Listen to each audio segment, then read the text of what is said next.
Šta se zapravo dešava, ljudi moji? Oko nas se trenutno vode 3 potpuno različite bitke u isto vrijeme. Počet ćemo od one koja vas se direktno tiče, odnos prema Srbiji na zapadu. Njemačka i Austrija, kako se navodi, su rekle ne. I to ne tiho, već glasno kroz ozbiljnu matematiku, ne. Prema pisanju Frankfurter Allgemeine Zeitunga, koji se poziva na Eurobarometar, građani ove dve zemlje većinski su protiv proširenja Europske unije. Kada se pogledaju brojke, u celoj Uniji 56% ljudi podržava prijem novih članica. Međutim, čim se siđe na teren Njemačke, ta podrška pada na 49%, u Austriji je još niža, 45%. Samo da uporedimo, u Češkoj i Francuskoj proširenje podržava 43% stanovništva. Znači, Njemačka i Austrija su i dalje iznad prosjeka tih zemalja, ali su ipak ispod prosjeka cijele Unije. Ali hajde da vidimo šta se tačno krije iza ovog otpora. List Njemački objašnjava da je odbijanje proširenja delom povezano sa lošim imidžom kandidata. Ljudi u tim zemljama često doživljavaju zemlje kandidate kao one koje više uzimaju nego što daju i tu dolazimo do surovih brojki za ceo region. Kada bi se EU širila na Norvešku ili Island, Nemci i Austrijanci bi bili za, bez razmišljanja. Međutim, kada je reč o Bosni i Hercegovini, samo 25% Austrijanaca podržava njen ulazak. I to je najviši procenat podrške za bilo koju zemlju kojoj se zapravo ne želi članstvo. Ulazak Crne Gore, Severne Makedonije i Ukrajine podržava 20% ispitanika, Albanija ima 17%, a na samom dnu lestvice su Srbija i Kosovo sa svega 15% podrške. Dalje, autor teksta Michael Martens posebno izdvaja da su ovi rezultati izuzetno nepovoljni za Crnu Goru, koju Europska komisija često predstavlja kao lidera među balkanskim kandidatima. Dakle, slika jasna. Dok političari u Briselu pričaju o viziji, na ulicama Berlina i Beča obično čovjek kaže ne želimo vas. Srbija je na začelju. To nije dobra polazna pozicija ni za kakve pregovore, ali sada moramo da zavirimo iza kulisa i to bukvalno. Njemačka je trenutno u haosu i to ne zbog ulice, već zbog hodnika moći u Njujorku. Generalna skupština Ujedinjenih nacija 3. juna u Njujorku donosi odluku koja bi mogla da bude ključna za njemačku diplomatiju. Naime, biraju se nove članice Saveta bezbednosti UN. 3 zemlje se bore za 2 mjesta u regionalnoj grupi, Zapadna Evropa i ostali. To su Njemačka, Austrija i Portugalija. Šok za njemačku javnost je što ovo nije formalnost. Kako piše Deutsche Welle, očekuje se izuzetno tesna trka, a problem za Berlin je ogroman. Njemačka se kandidovala tek 2020. godine, Austrija čeka na svoj red još od 2011. a Portugalija od 2013. U diplomatiji, ko prvi kandiduje, često ima prednost. Berlin je zakasnio 9 godina za Austrijom i 7 za Portugalijom. Ministar spoljnih poslova Njemačke, Johann Wadephul iz CDU, već od petka je u Njujorku i bukvalno od vrata do vrata pokušava da ubedi neodlučne države. On je poručio: kada se govori o globalnim krizama, Njemačka želi da unese svoju težinu.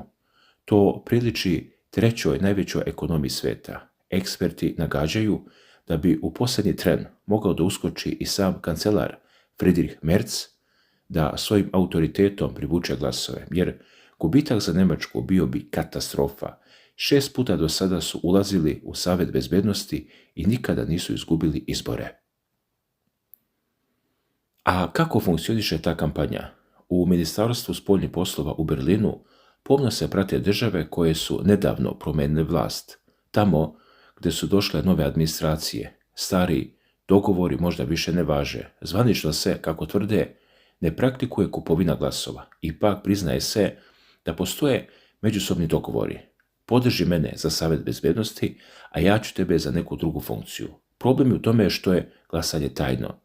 Nikada se ne zna da li je neko održao reč. Prema nekim procenama između 10 i 15% obećanja na kraju se prekrši.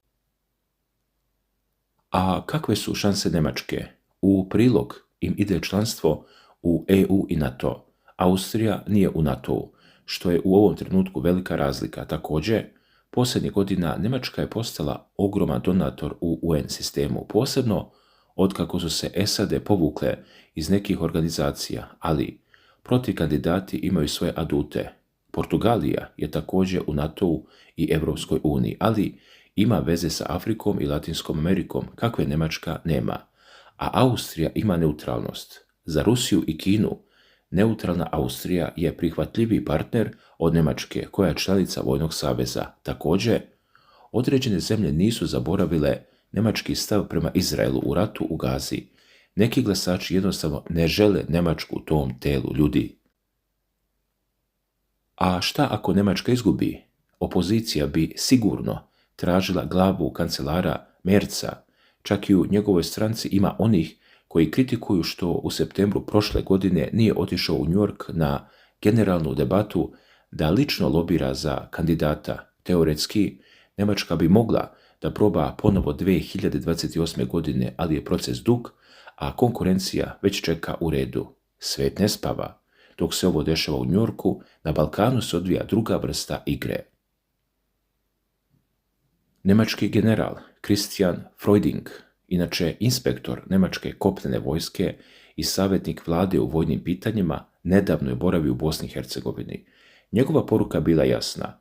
Zapadni Balkan treba držati nogu. On kaže da je stanje dalje krhko zbog separatističkih tendencija, ali ključno je ovo. Vidimo da postoje i drugi akteri koji pokušavaju da ostvare utjecaj u ovom regionu. Njemačka obavještajna služba i vojni vrh gledaju sa zabrinutošću ka Republici Srpskoj. Ruski i kineski utjecaj raste kroz energetiku, eksploataciju resursa, ali i kroz tehnologiju za nadzor koju Kina isporučuje. Freuding je obišao baze EUFOR-a na istoku Republike Srpske. Trenutno Njemačka ima 36 vojnika u BiH u okviru misije Altea.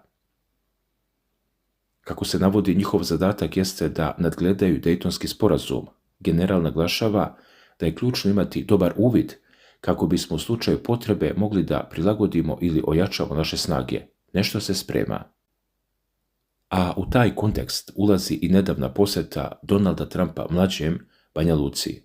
Iako je ambasada SAD-a rekla da je reč o privatnoj posjeti, mediji prenose da je Trumpov sin iznosio stavove protiv Evropske unije. U međuvremenu, kako navodi izvori, Milorad Dodik angažuje lobističke firme u Vašingtonu da obezbedi podršku za svoje ciljeve, jačanje i slabljenje državnih institucija u BiH. Tako da, dok mi ovdje pričamo o evropskim integracijama, dešava se da jedna od ključnih članica EU, Njemačka, bukvalno juri glasove da ne izgubi stolicu u New Yorku, a na Balkanu vojska te iste Njemačke kaže situacija je krhka, potreban nam je bolji uvid. I da stvar bude još komplikovanija, stiže vest iz susjedne Mađarske, koja menja sve karte. Novi mađarski premijer, Peter Mađar, najavio je u Berlinu nešto što će izazvati podozrenje u Briselu. On će na predstojećem sastanku premijera Višegradske grupe 23. juna predložiti proširenje tog formata, ne na jednu, već na 5 zemalja. On želi da pozovu Austriju, Njemačku, Hrvatsku, Sloveniju, Rumuniju. Njegova poruka je: hajde da zajedno izgradimo snažnu centralnu Europu. Višegradska grupa je osnovana 1991. godine od strane Mađarske, Poljske, Češke i Slovačke, ali posljednjih godina je oslabljena. Nekada su Mađarska i Poljska bile bliski saveznici, ali zbog različitih stavova o ratu u Ukrajini odnosi su zahladnili. Danas Poljskom vlada Donald Tusk, koji je u potpuno drugoj političkoj priči nego bivši premijer Viktor Orban. Zašto je ovo važno za Srbiju? Zato što se u Beogradu i Budimpešti odvija diplomatska romansa. Predsjednica Narodne skupštine Srbije Ana Brnabić sastala se danas u Beogradu sa novoizabranom predsjednicom Mađarskog parlamenta Agneš. Brnabić je istakla da je obostrana želja dalji nastavak jačanja najboljih mogućih odnosa, ali ključna informacija je ova. Brnabić kaže da joj je posebno drago što je prva međunarodna posjeta gospođe Agneš bila upravo posjeta Beogradu. Dakle, prva zvanična posjeta novog mađarskog predsjednika parlamenta nije bila u Berlinu, nije bila u Varšavi, nije bila u Rimu, bila je u Beogradu. I Brnabić je prihvatila poziv da uzvrati posjetu Budimpešti. Ono što se ovdje gradi je osovina Beč, Budimpešta, Beograd, a sada uz moguće uključenje Berlina. Ako Mađar uspije u svojoj namjeri, zamislite tu sliku. Njemačka koja u Njujorku moli za glasove, Austrija kojoj diše za vratom Mađarska koja pokušava da izgradi novi blok i Srbija koja se već sada tretira kao prvi prioritet za posjete.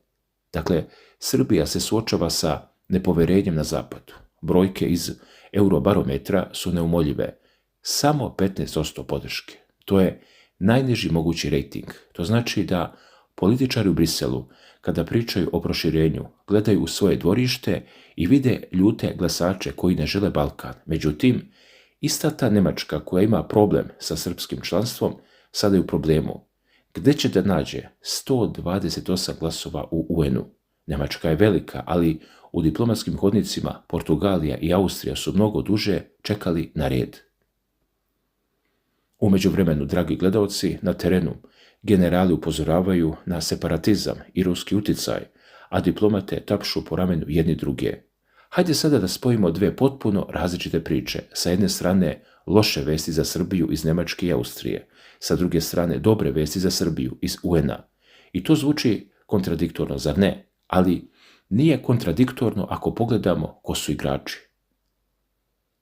Austrija se takmiči sa Njemačkom za stolicu u Savjetu bezbednosti, a Austrija je, podsjetimo, jedna od dve zemlje uz Njemačku sa najvećim procentom protivljenja ulasku Srbije u Evropsku uniju. Znači, dok Austrija i Njemačka vode ljutu bitku u Njujorku, njihovi građani kod kuće ne žele Srbiju. To stvara jedan apsurd. Njemački političari će 3. juna trčati od jednog ambasadora do drugog, moleći za podršku, a kada se vrate kući, njihovi birači će im reći ne želimo Balkan. I pored toga, Njemačka ne može da ignoriše region, jer joj generali kažu na Kosovu i u Bosni i Hercegovini moramo da budemo prisutni, a sada dolazi najveći zaokret. Mađarska, koja je pod bivšim premijerom Orbanom često bila na udaru Brisela zbog blokiranja pomoći Ukrajini, sada pod novim premijerom Peterom Mađarom menja taktiku. On ne beži od Evrope, on pokušava da izgradi centralnu Evropu u kojoj su Njemačka i Austrija pozvane za isti sto. Njegov potez je genijalan sa stanovišta diplomatije. Umjesto da višegradska grupa bude antievropski bastion, on želi da u nju uvuče najmoćniju naciju na kontinentu, Njemačku, i sa njom Austriju, a onda Hrvatsku, Sloveniju i Rumuniju. To praktično znači da višegradska grupa prestaje da postoji kao istočni blok i postaje centralni motor Evrope. A gdje je tu Srbija? Srbija nije pomenuta u tom proširenju, ali zato predsjednica Srpskog parlamenta dočekuje predsjednicu Mađarskog parlamenta kao najdraže gosta. Beograd i Budimpešta su sve bliži. Ako Mađarska uspe da uvuče Njemačku u svoj krug, onda Srbija dobija posrednog zagovornika u Berlinu, ne direktno, ali preko Budimpešte. Dragi gledaoci, hajde da vidimo šta to znači za običnog čovjeka u Srbiji. Ako ste mislili da je put u EU stvar reformi vladavine prava, duboko ste se prevarili. Put u EU je stvar raspoloženja u Berlinu i Beču, a trenutno raspoloženje je loše. Kako piše Faz, kandidati se doživljavaju kao teret. To znači da će svaki naredni korak Srbije ka Briselu biti praćen podizanjem nove granice. Neće biti dovoljno ispuniti uslove. Dakle, morat ćete da ubedite i njemačku domaćicu koja čita naslove o kriminalu na Balkanu ili austrijskog penzionera koji misli da će mu migranti doći preko Srbije.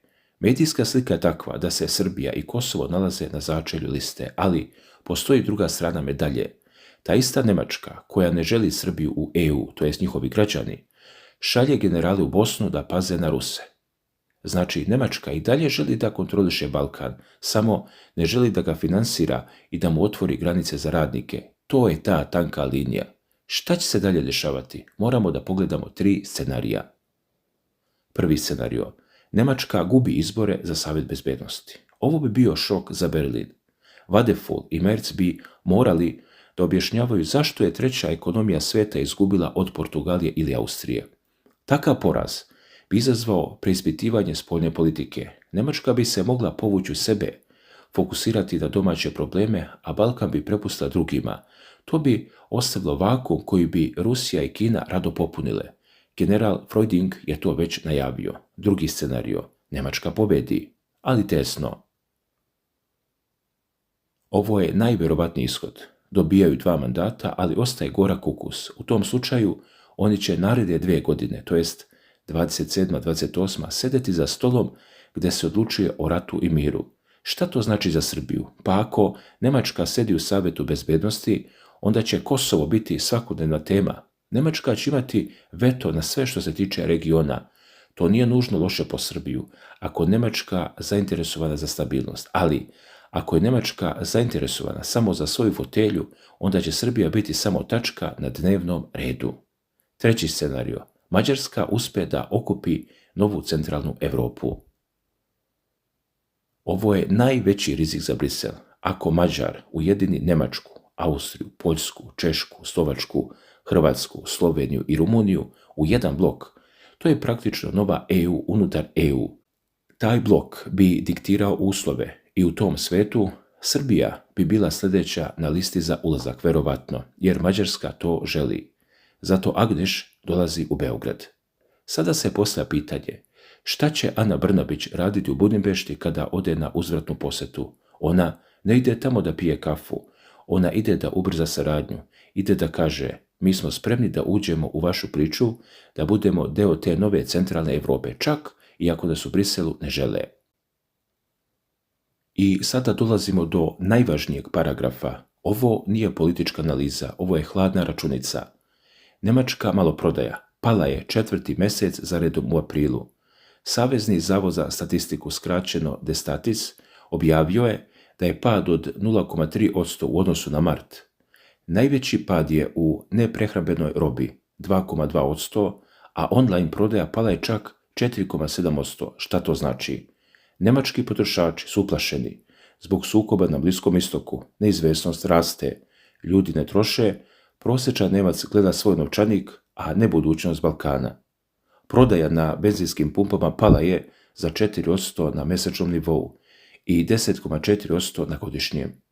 Iako su cene goriva više, ljudi jednostavno manje toče. To je direktna posljedica geopolitičke situacije i u takvoj atmosferi njemački političar koji dođe pred birače i kaže glasajte za ulazak Srbije, izgubit će izbore, zato je podrška svega 15%. A, dragi gledalci, šta mislite, zašto je u ovoj priči toliko bitan pomen istraživanja iz septembra 2025. godine? Zato što je to izašlo tek sada, to znači da su se podaci krili skoro 9 mjeseci. Neko nije želeo da ih objavi, možda zato što su loši, možda zato što su pokazivali koliko je EU podeljena, a kada su konačno objavljeni su u trenutku kada Njemačka moli za podršku UN i kada Mađarska pravi novi savez. Sada, kada sve ovo stavimo na jednu gomilu, možemo da izvučemo jedan zaključak. Srbija se nalazi u raskoraku između onoga što građani Europe misle i onoga što elite dogovaraju. Građani Njemačke i građani Austrije ne žele Srbiju. To je činjenica potvrđena istraživanjem. Međutim, iste te vlade, Njemačka i Austrija, trenutno su toliko zauzete međusobnom borbom za uticaj u UN da nemaju vremena da sprovode volju svojih građana. A sa druge strane Mađarska je preuzela inicijativu. Novi premijer ne čeka dozvolu iz Brisela, on pravi svoju mrežu. U toj mreži Beograd je prvi grad koji je posjetila nova predsjednica parlamenta. Dakle, ono što se ovdje gradi jeste novi poredak. Ako Višegradska grupa postane centralna Europa plus, granice između zapada i istoka na mapi Europe će se izbrisati. Tada više neće biti važno šta kaže stari eurobarometar, jer će se donositi nova pravila. Jer bez obzira što građani Njemačke i Austrije kažu ne, ako njemačka vlada bude previše zauzeta foteljom u Njujorku, neće imati vremena da sprečava Beograd i Budimpeštu da grade svoj put. Hvala na pažnji.